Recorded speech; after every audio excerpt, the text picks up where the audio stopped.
വാലും തലയും. സിനിമയിലെ ഒരു ഡയലോഗ് എന്ന് പറയാം.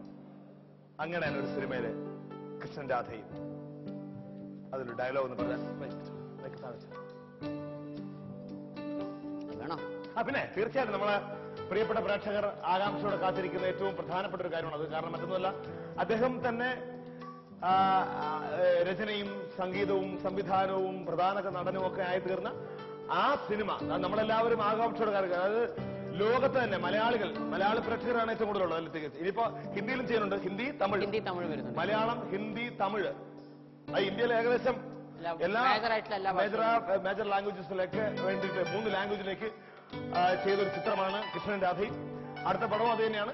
അപ്പൊ അതിലെ തന്നെ ഒരു പ്രധാനപ്പെട്ട ഡയലോഗ് അദ്ദേഹം തന്നെ പറയുന്നത് കേൾക്കാൻ ഒരു ഭാഗ്യം നമുക്കുണ്ടാകാൻ പോവുകയാണ്. അതിനുമുമ്പ് ഒരു മ്യൂസിക് എന്തെങ്കിലും ഒന്നും വേണം.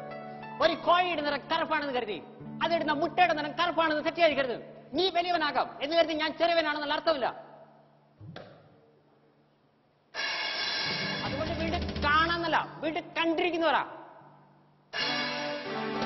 ഞാനാ ചെറിയതായി.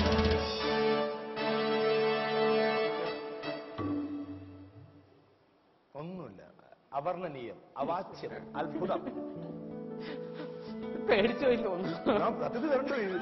ഇത് കൂടെ നിൽക്കുന്ന പുതിയ കുട്ടികളെ അവർ പേടിച്ചവരാ. ഇത് ഏത് ആരാടാ പറഞ്ഞ ഈ ഡയലോഗ്? ഇത് സിനിമയിലെ ഒരു രാഷ്ട്രീയക്കാരനോട് പറഞ്ഞാണ്. അയാൾ വലിഞ്ഞാണോ അപ്പോഴും വണ്ടി എടുത്ത് പോയി? അല്ല അദ്ദേഹം അദ്ദേഹം എന്നെ വിഷയപ്പെടുത്തും. ഒന്നും വിഷയപ്പെടുത്തും. വില്ലനാണ്, ഈ സിനിമയിലെ വില്ലനാണ്. രാഷ്ട്രീയക്കാരനല്ല, അദ്ദേഹം വില്ലനാണ്. അപ്പൊ അദ്ദേഹം പറയും, ഓർത്തോ ഞാൻ രാഷ്ട്രീയക്കാരനാണ്. അപ്പൊ ഞാൻ പറയും, ചന്ദനം ചുമക്കുന്ന കഴുതയ്ക്ക് അതിന്റെ കനമേ അറിയൂ, ആ ചന്ദനത്തിന്റെ സുഗന്ധം അറിയില്ല.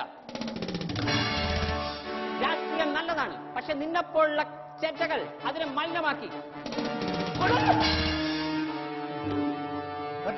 ഇറങ്ങി ഇവിടെ അങ്ങോട്ട് ഇറങ്ങി പോരെ.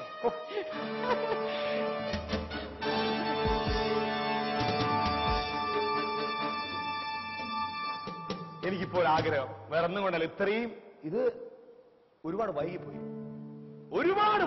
അങ്ങ് ഈ ദീപാവലിക്കല്ല, എത്രയോ വർഷത്തിന് മുമ്പുള്ള ദീപാവലിക്ക് ഈ പടം ഇറങ്ങേണ്ടതാണത്. കാരണം ഞാനൊന്നും പറഞ്ഞില്ല, പോടും എന്നെ കൊണ്ട് ഞാൻ സത്യത്തിൽ അങ്ങ് വരുമെന്ന് പറഞ്ഞപ്പോൾ ഞാൻ ഡയറക്ടർ പറഞ്ഞു, സാർ എനിക്ക് പേടിയുണ്ട്, കാരണം എങ്ങനെയാണ് അദ്ദേഹം പ്രതികരിക്കാൻ അറിയില്ല. ഞാൻ പറഞ്ഞു അദ്ദേഹത്തോട്, ഞാനൊരു ഭീകരനാണോ? അല്ല അങ്ങനെയല്ല,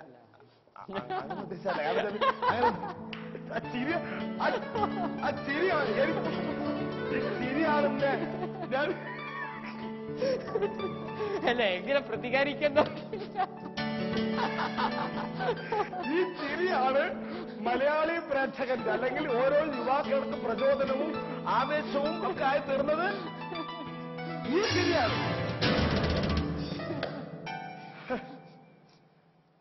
ഈശ്വര എന്ത് പുണ്യം ചെയ്താണെന്നറിയില്ല. എനിക്കൊരൊറ്റ ആഗ്രഹമുള്ളൂ, ഞാന് എഴുതി കൊണ്ടുവന്നിരിക്കുന്ന ഒരു സാധനമാണത്. കാരണം ലവ് ലെറ്റർ ആണ്. ഒരുപാട് ലവ് ലെറ്റേഴ്സ് കിട്ടുന്ന അങ്ങേക്ക് എന്റെ ലവ് ലെറ്ററിന്റെ കാര്യമില്ല. എന്നാലും ശരി, ഞാൻ അങ്ങേലെ കലാകാരനെ, അങ്ങേലെ വ്യക്തിത്വത്തെ നമിക്കുകയാണ്, നോ ഡൗട്ട്. പക്ഷെ ഈ ഡയലോഗ് ഇത് അങ്ങേക്ക് ഏറ്റവും പ്രിയങ്കരനായ ഒരു നടനാണ് ലാലേട്ടൻ. അത് ഒന്നും കൂടി അത് കാണിച്ചിട്ട് നമ്മുടെ ഒരു ആരും കണ്ടില്ലെന്ന് തോന്നുന്നു, ഒന്നുകൂടെ ഇരിക്കൂ സാർ പ്ലീസ്. അങ്ങക്ക് ഏറെ പ്രിയപ്പെട്ട ഒരു താരം ലാലേട്ടനോ?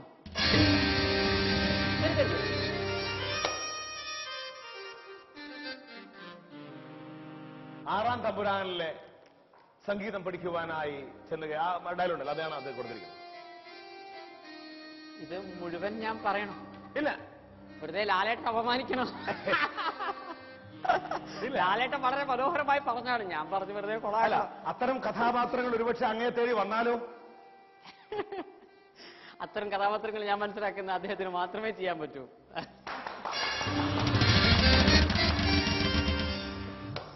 എന്നാലും നിങ്ങൾ തന്നതിലേക്ക് ഞാൻ പറയാം, പ്രത്യേകിച്ച് ലാലേട്ടന്റെ ഒരു ഡയലോഗ്. ആറാം തമ്പുരാനില് ലാലേട്ടൻ പറഞ്ഞ ഡയലോഗാണ്. സംഗീതം അറിയും തോറും അകലം കൂടുന്ന മഹാസാഗരം, അലഞ്ഞിട്ടുണ്ട് അതും തേടി, നിലാവിൽ യമുനയുടെ കരയിൽ നക്ഷത്രം എണ്ണിക്കിടന്നവന് പെട്ടെന്നാണ് ഒരു വെളിപ്പാടുണ്ടായത്. എന്തിനാ? ഗോളിയറിലേക്ക് വെച്ച് പിടിക്കാൻ. ചരിവ് കുറച്ച് വേണം, ചരിവ്.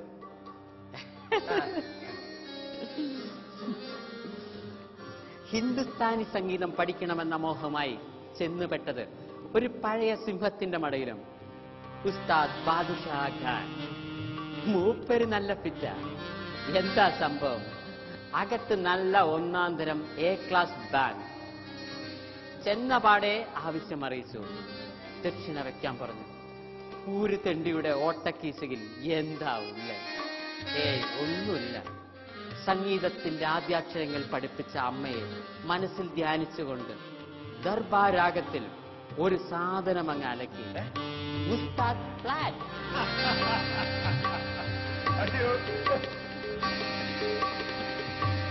सबरों की जिंदगी जो कभी नहीं खत्म हो जाती है. शंभो महादेव.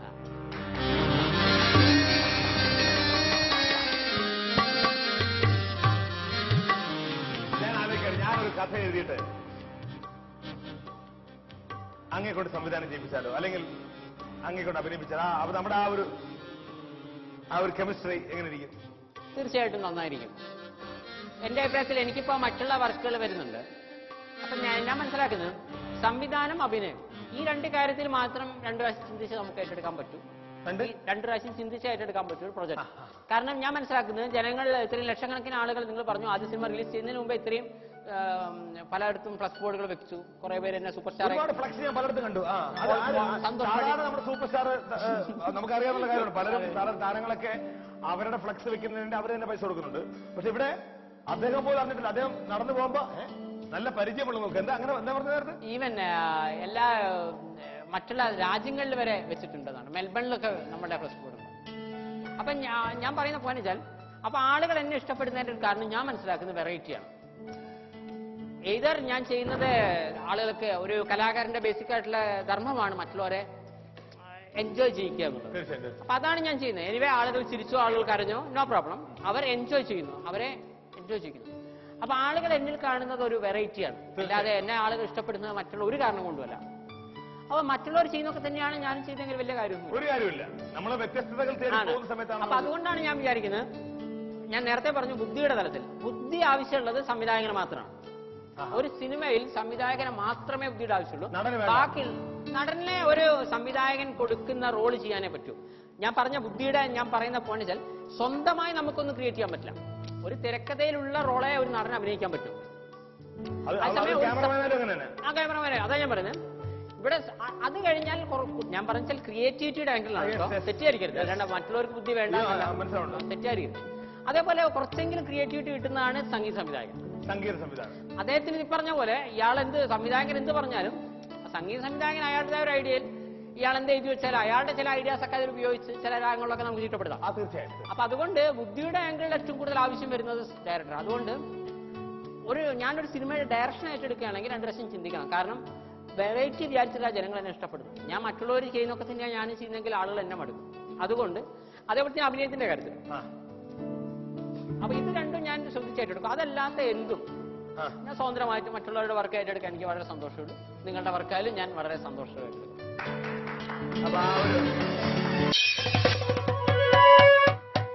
വാലും തലയും